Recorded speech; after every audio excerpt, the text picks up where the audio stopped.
경악스러운 아베의 궤변에 일본이 초토화된 사연. 충격적인 아베의 책임 회피. 첨단 IT 한국 vs 후진 IT 일본 극과 극 비교. 최근 C19 대응으로 아베의 무능뿐만 아니라 비리까지 드러나면서 일본에서도 아베에 대한 비난이 쇄도하고 있다고 합니다. 일본인들에게도 아베에 대한 엄성이 자자한 상태이며 거짓말을 하는 아베는 물러나라는 등의 상당히 과격한 일본 기사들이 보도가 되고 있습니다. 어떠한 소식인지 확인해 보도록 하겠습니다. 일본인들의 반응을 살펴보면 최근 아베에 대한 호감도는 급격히 낮아진 상태입니다. 예전에는 거의 찾아볼 수 없었던 반응들이 나타나고 있습니다. 지난 6월 12일 일본 매체 프라이데이 디지털에 따르면 신문과 TV를 안 보는 젊은이들이 아베 총리 사저를 향해 시위를 벌였다고 보도했습니다. 시위자들은 아베 나와라, 아베는 질색, 아베도 가난해봐라 등등 성난 민심이 쉽게 사그라지지 않았으며 비통한 소리가 도쿄도 시부야구의 주택가를 울렸다는 것입니다. 그러나 TV나 메이저 신문 등의 취재는 거의 오지 않았다고 밝혔습니다. 철저히 메이저 신문들은 시위 때의 행보를 무시한 것인데요. 하지만 그럼에도 불구하고 20에서 50대까지 학생, 백수, 실업자 등으로 모인 시위대들은 사복 경찰관들이 저지하는 와중에도 시부야역에서 모여 아베 총리 관저 근처까지 다가가 필사적으로 목소리를 높였습니다. 음식점에서 아르바이트를 하지 못해 월세를 내지 못하고 있습니다. 당연히 비상사태 선포가 해제된다고 해도 모든 것이 제자리로 돌아가는 것도 아닙니다. 그런데 아베는 이렇게 물륭한 총리 관저에서 편안하게 살고 있습니다. 시위대들은 일본 국민들이 아베에게 분노하고 있다는 것을 전하고 싶었습니다. 이번 시위에는 대학생들이 많이 참가했는데 대학생들은 이렇게 아베에 대해 분노하며 말했습니다. 일본에서는 지하철 인명사고가 늘어나고 있습니다. 이것은 명백히 국가 책임입니다. 또한 일본은 경제회복을 위한 지원금마저 대기업들이 위탁비라는 명목으로 거액을 강탈하고 있습니다. 지금까지 이렇게 심각한 일본 정권은 없었습니다. 라며 분노를 표출했습니다. 즉 이번 C19를 통해 아베의 무능이 드러났고 일본 정치에 전혀 관심이 없었던 20대 젊은이들마저 아베에 대한 반발의 움직임이 포착되고 있는 것입니다. 이와 더불어 지난 6월 12일 일본 매체 뉴스포스트 세븐에서도 더욱 강력한 어조로 아베를 비난했습니다. C19를 통해 거짓말을 일삼고 있는 아베 정권을 지금이야말로 안녕이라고 말할 때라는 상당히 과격한 기사를 게시한 것입니다. 기사에 따르면 C19 감염 확대가 시작되고 긴급사태를 해제할 때까지 아베는 8차례 460분의 기자회견을 갖고 직접 일본 국민들을 향해 말했습니다. 그러나 아베의 말은 항상 공허했고 일본 국민들의 심금도 울리지 못했습니다. 도리어 일본 국민들은 자숙을 강요당하고 모든 업종의 산업들이 경영위기에 직면했으며 기나긴 궁핍한 생활을 강요당했다는 것입니다. 이런 상황인데 아베 내각의 관리들은 책을 읽는 것 같은 무미건조한 말투로 일본 국민들의 아픔에 대한 공감은 전혀 찾아볼 수가 없었습니다. 아베 내각은 일본 정부는 전무후무한 규모이며 세계 최대의 대책을 통해 세계에서 가장 후한 보조금을 배부하겠다고 말했습니다. 그러나 그러한 말은 무용지물이었고 보조금은 일반 대중에게 거의 닿지 않았습니다. 이런 상황임에도 불구하고 아베에게는 전혀 반성의 기색이 보이지 않습니다. 그 뜻은 정부 판단이나 관료 행위의 최종 책임은 총리에게 있다는 제도상의 책임을 설명할 뿐 아베 스스로 자신의 책임을 느끼지 못하고 있기 때문입니다. 그래서인지 아베는 C19 기간 동안 자신의 부인 아키에가 벚꽃놀이나 여행을 갔던 것이 발각되자 책임을 회피하기에 급급한 모습을 보여주었습니다. 정말한 국가의 지도자로는 보여줘서는 안 될 행동을 한 것입니다. 또한 아베는 C19 동안 대책다운 대책을 단 한 번도 보여준 적이 없음에도 불구하고 긴급사태 선언을 해제할 때 일본 국민들이 견디어줘서 고라다고 말하는 것이 아니라 가장 먼저 바로 일본 모델이 힘을 보여줬다고 자평했습니다. 정말 고난 속에 살아가는 일본인들에게는 황당한 순간이었죠. 하지만 아베는 본인 스스로도 도대체 일본 모델이 무엇인지 설명하지도 못했습니다. 따라서 기사에서는 이렇게 입에서 나오는 허황된 말을 거짓말이라고 부른다고 언급할 정도로 아베를 강력하게 비판했습니다. 그러면서 거짓말쟁이는 도둑의 시작이며 아베는 거짓말을 하고 있고 세금을 탈취하는 상황까지 벌어지고 있다고 지적했습니다. 그 대표적인 예가 일본인들이 인출을 자제하는 동안 경제산업성은 C19 대책사업이라는 명목으로 실적이 전혀 없는 단체의 발주에 하청을 주고 2차 협력사를 통해 중간 빼먹기를 하고 있는 중이라는 것이죠. 또한 다른 일본 관청들이 관리들도 거액의 예산을 C19와 전혀 관련이 없는 사업으로 유용을 서두르고 있다라며 비판했습니다. 더군다나 일본 국민들에게 약속한 10만의 지급이 계속 늦어지고 있는데도 불구하고 자민당 국회의들은 세금에서 200만엔이나 되는 특별 급부금을 미리 받고 있었던 것이 드러나 일본 국민들의 분노는 더욱 커져만 갔습니다. 그러나 아베 내각은 뻔뻔하게 자신이 도둑 행위를 거짓으로 정당화하려고 하고 있습니다. 기사에서는 이러한 아베를 향해 지금이야말로 안녕이라고 말할 때라고 강조했습니다. 일본 네티즌들 역시 이에 대해서 강력한 어조로 아베를 비난했습니다. 아베 총리의 정치적 목적은 정권 유지이지 국민들을 지키는 것이 아니야. 그는 정권 유지에 유리한 조직인 경달련과 대기업의 유의한 정책을 앞장서서 도입한다. 권력을 위해서라면 아무렇지도 않게 일본 국민들을 배신하고 거짓말을 하고 있다. 아베는 일본 국민들이 적당히 화가 나도 좋다고 생각하고 있어. WHO도 믿을 수 없고 일본 정부도 믿을 수 없어. 자신의 몸은 어떻게든 스스로 지켜야 한다는 것을 절실하게 깨닫게 된 지난 몇 달이었어. 다음 선거가 기대가 됩니다. 라고 말하며 아베를 향한 기대를 저버리기도 했습니다. 또한 일본 매체 뉴스포스트7이 아베를 향한 경로는 여기서 그치지 않았습니다. 같은 날 12일 연속으로 아베에 대한 기사를 보도했는데요. 모든 환자가 PCR 검사를 받을 수 있도록 하겠다는 아베의 말 역시 거짓말이었다고 비난했습니다. 기사에 따르면 아베는 거짓말 궤변, 책임 회피밖에 없었다는 것이죠.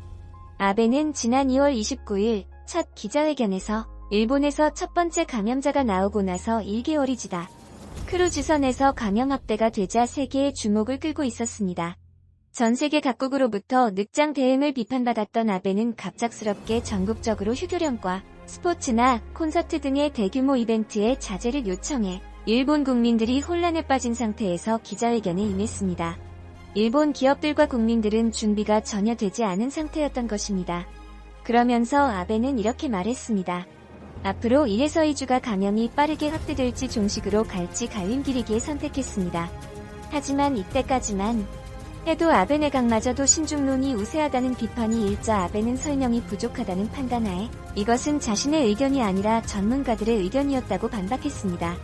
그런데 차후에 휴교령은 감염병 전문가의 제안이 아니었던 것이 발각되는 상황이 발생했습니다. 그러자 결국 아베는 마지못해 지난 3월 2일 국회에서 이렇게 스스로 인정하는 발언을 했습니다. 임시휴교 요청은 직접 전문가의 의견을 들은 것은 아닙니다. 당연히 갑작스러운 휴교령과 행사 중단은 관련 업계에 엄청난 타격을 줬지만 아베는 국가가 보상할 이유가 전혀 없다고 딱 잘라 말했습니다. 또한 아베는 모든 환자들이 PCR 검사를 받을 수 있는 충분한 검사 능력을 확보하겠다 라고 말했습니다. 하지만 그러한 약속 역시 지켜지지 않았으며 만약 아베가 약속을 지켰다면 확진자들이 PCR 검사를 거부당하고 받지 못해서 병원 여기저기를 돌아다니며 병세가 악화되는 비극은 피할 수 있었을 것이다 라고 기기사에서는 전하고 있습니다. 일본인들은 C19 사태를 통해 아베의 무능함을 파악하는 동시에 일본이 얼마나 정치 후진국이었는지 깨닫게 되었습니다. 일본은 정치뿐만 아니라 일본인들 스스로 일본이 IT 후진국이었다는 사실을 깨닫게 된 기사가 보도되어 세간의 이목을 집중시키고 이제야 그것을 알게 되다니 일본은 현실을 너무 모르는 것 같은데요. 지난 2월 11일 일본 매체 베스트타임스에 따르면 일본의 디지털 선진국은 환상이었다 라는 뉴스를 보도한 것입니다. 일본은 초중고와 대학교까지 온라인 수업을 진행하면서 혼란이 극에 달했습니다. 막상 쉬울 줄 알고 추진했는데 전혀 일본의 현실과 맞지 않았던 것입니다. 따라서 기사에서는 세계의 디지털화는 일본을 제쳐두고 진행되고 있다라며 한탄했습니다. 즉 이러한 일본이 4차 산업혁명에서 살아남을 수 있을까? 라고 불안감을 드러낸 것입니다. 현재까지 C19 백신과 치료제가 없기 때문에 감염 확산을 막기 위해서는 인간과 인간의 접촉을 줄이는 방법밖에 없습니다.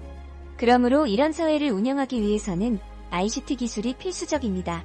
ICT 기술은 컴퓨터를 기반으로 정보 및 정보 시스템을 제공하고 이용하는 기술을 의미합니다. 그런데 일본에서 C19를 통해 ICT 기술로 대체할 수 없는 분야는 매우 큰 타격을 받은 것입니다.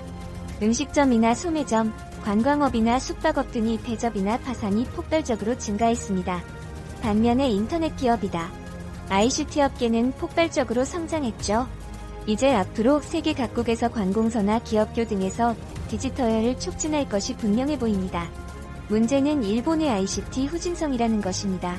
일본의 관공서나 기업에서는 도장 결제 관습이 남아있고 온라인 신청은 거의 불가능한 상황입니다. 이런 상태이니 일본은 빠르게 변화하는 사회에 적응하기 힘들다는 것입니다.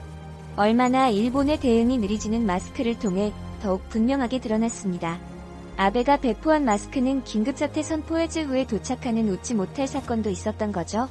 그에 반해 한국은 전 세계가 부러워할 만큼 IT 선진국으로 자리매김하고 있습니다. 한국의 검사 추적 격리라는 시스템은 선진 IT 기술이 없이는 불가능한 일이었습니다. 유럽의 선진국이라 불리던 국가들도 한국을 따라가기에 급급한 모습을 보일 정도였습니다. 또한 최근에 영국은 지난 6월 11일 C19 추적 시스템을 본격 가동한다고 밝히기도 했습니다. 영국도 결국 한국을 적극적으로 벤치마킹한 것입니다. 최근 C19를 통해 한국과 일본의 대응은 극과 극일 정도로 비교가 되고 있습니다. 세계의 많은 국가들이 한국을 벤치마킹하고 있지만 일본을 벤치마킹한다는 국가는 단 하나도 보이지가 않을 정도입니다. 도리어 C19의 일본 대응을 보고 배우지 말아야 할 국가로 지목하고 있는 상태입니다.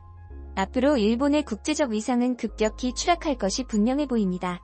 지금까지 시청해주셔서 진심으로 고맙습니다. 정의기억연대 파문 이후 숨죽이던 한일, 양국의 극우 세력들이 준동하고 있다.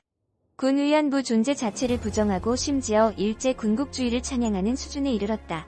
뉴라이트의 핵심이자 반일 종족주의의 저자, 이영훈 전 교수 등을 비롯한 다양한 친일 단체들이 주축이다. 이들은 위안부업은 기존 공창제에서 비롯됐고 여인들의 의지와 선택에 따른 소영업이라는 주장을 폈다. 한술 더 떠 일본군에 의해서 통제된 위안소라는 점은 본질적으로 중요하지 않다는 일본 극우의 주장까지 각습한다.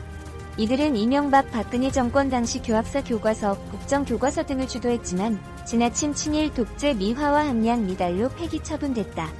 학문적으로 이미 사망 선고를 받았음에도 기회 있을 때마다 뉴라이트 세력이 고개를 드는 근본적 이유는 식민사관에 있다. 해방 후 식민사관을 청산하지 못한 업보인 셈이다. 이승만 정권의 친일파 등용은 경찰 관료 군인에 국한되지 않았다. 역사학계도 식민사관의 제조기였던 조선사 편수의 출신들이 대거 기용됐다. 이들은 교육부 장관 학술원장 등의 권력을 통해 소위 이병도, 신석호 사단을 만들어냈고 현재까지 역사학계 주류 세력의 뿌리가 됐다. 식민사관은 주지하다시피 일본 군국주의의 조선 침략과 영구 지배를 위해 치밀하게 계획된 역사의 날조다. 스다 소기치 등 어용학자들이 한민족의 공간과 시간을 축소해 타율성과 정체성에 굴레를 씌웠다. 한마디로 식민 지배를 받아 마땅한 민족으로 둔갑시킨 것이다. 이런 식민사관은 현재까지도 고대사를 중심으로 행행한다. 존 카터 코벨 박사의 좌절이 대표적 사례다. 미국 태생으로 서양인 최초로 일본 미술사 박사학위를 받고 캘리포니아 하와이 주립대에서 동양 미술사를 가르쳤던 인물이다. 이 분야의 최고 권위자로 꼽혔던 그녀는 연구 도중 일본에서 발굴되는 고대 유물 대부분이 한국에 뿌리를 뒀다는 역사의 진실을 알게 됐다. 1978년부터 10여 년간 한국에서 직접 현지 답사를 하며 연구에 매진했고 이를 토대로 일제의 임나일본 부서를 뒤집는 학설을 발표했다. 바로 가야 부여족이 서기 369년 일본으로 건너가 외를 정벌하고 식민지를 건설했다는 내용이다. 일본 학계가 발칵 뒤집힌 건 당연하지만 더 놀라운 것은 한국의 역사학자들이 코벨 박사의 주장이 허구라는 기자회견을 자청한 것이다. 그들이 정설이라고 주장하는 임나가야의 기본 전제가 무너지는 것을 우려한 까닭이다.